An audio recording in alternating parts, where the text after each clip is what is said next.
It-tlieta jixxandar l-ewwel programm mis-sensiela 20 sena Net Television fl-okkażjoni tal-20 sena mit-twaqqif tal-istazzjon.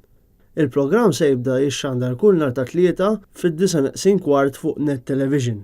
Fabian De Micoli, kap tal-programmi tal-istazzjon, elabora aktar dwar kif dan il-programm se jiżvela l-librerija rikka ta' filmati ta' Net Television. Kull ġimgħa mill-lejla programm li jibda fid-9:15 se nibdew nintervistaw nies differenti u magħhom naraw anke filmati tal-kontribut li jkun taw matul l-iskedi ta' Net Television, ġifieri l-20 sena ta' Net Television.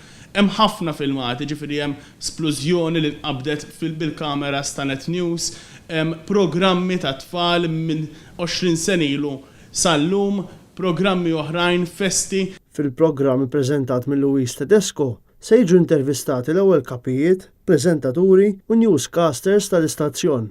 Magħhom ukoll ħafna drama u programmi li xandru matul is-snin u nisimgħu l-istejjer relatati magħhom.